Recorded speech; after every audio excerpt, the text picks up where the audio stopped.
Nesta quinta-feira, 3 de fevereiro de 2022, eu venho aqui mais uma vez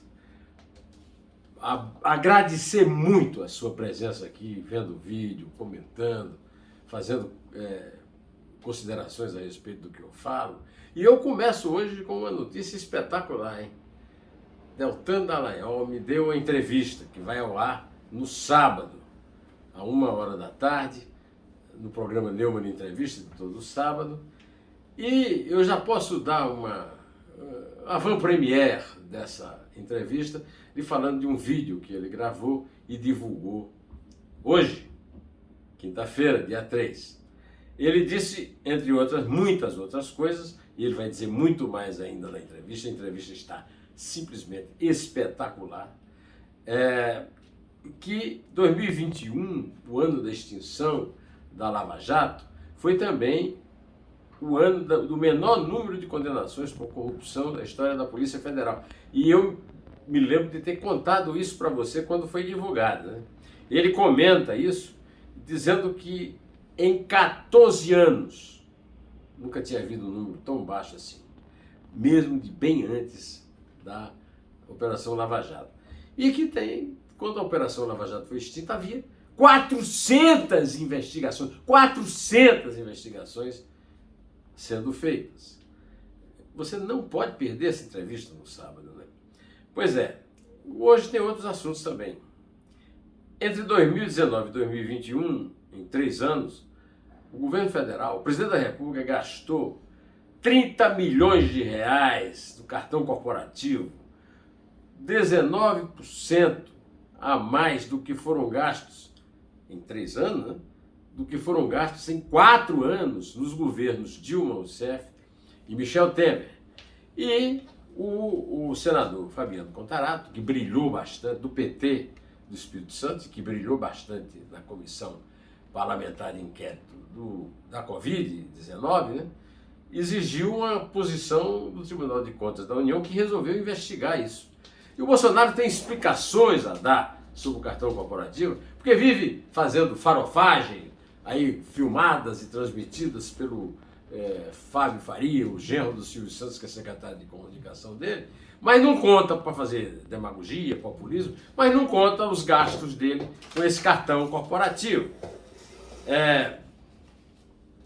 William Vac escreveu um artigo hoje, um artigo semanal que ele escreve às quintas-feiras no Estadão, que os rivais do Bolsonaro têm dúvidas se ele vai concorrer. Ou seja, o Bolsonaro é imprevisível na eleição porque tem muito medo de ser preso na hora que for obrigado a deixar o governo para assumir a candidatura, fazer campanha, etc., né? E aí já tem hipótese de uma embaixada, consultas jurídicas, etc. Agora, a Paraná, o Poder Data, né, publica uma pesquisa interessante, dizendo que o Lula está com 41% e o Bolsonaro com 30%. É um número muito alto diante do desgaste que o Bolsonaro está tendo na gestão. De qualquer maneira, eu quero lembrar que um dia desse, até eu estava lembrando isso aqui em casa com a Isabel, que o Serra tinha 23% quando impediu que o Lula vencesse a eleição no primeiro turno e foi para o segundo turno e perdeu no segundo turno. Também que o Alckmin teve menos votos no segundo turno do que teve no primeiro, que é um grande feito também. E o Alckmin agora está sendo cotado não apenas para ser vice do Lula, mas como se aceitar isso, assumir o Ministério da Agricultura. Para vocês verem o cinismo dos políticos brasileiros, é esse casamento da raposa com a galinha, né? O Lula com um tucano. Pois então.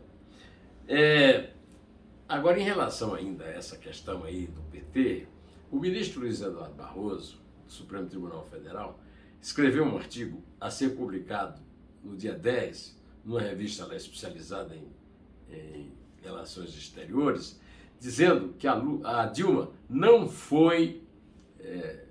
sofreu impeachment por causa das pedaladas fiscais, mas sim porque não tinha apoio político. Então vocês já imaginaram o fuzuê, a guerra de narrativas no Twitter?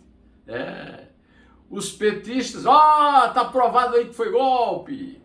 E os antipetistas dizendo, e o Lewandowski? Vocês estão esquecendo que o Lewandowski foi o presidente da sessão do impeachment da Dilma, em que o Congresso votou o impeachment da Dilma? Pois então, né?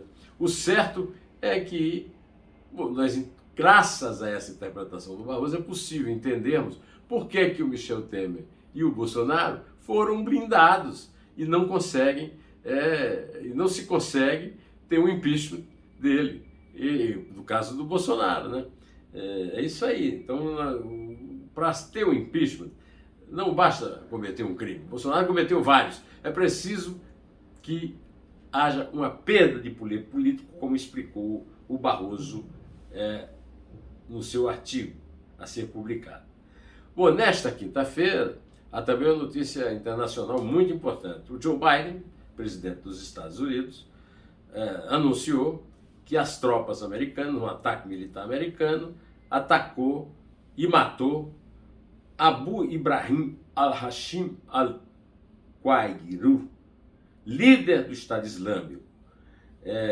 A ação foi feita na Síria e, segundo uma ONG que a divulgou, terminou com 13 mortos, inclusive 4 crianças. O Biden, evidentemente, não fez essa contabilidade sinistra, né?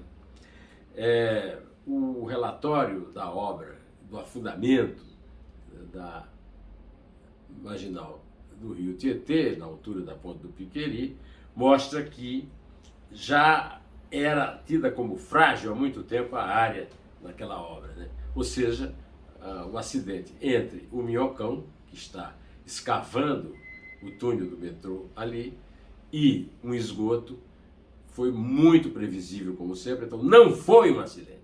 Como tudo que acontece no Brasil é resultado da incúria, da incompetência dos governos, das administrações públicas e das suas empreiteiras privadas, algumas das quais empreiteiras corrupteiras, que ficaram envolvidas nos famosíssimos, nos escandalosíssimos casos, né, do Mensalão e do Petrolão.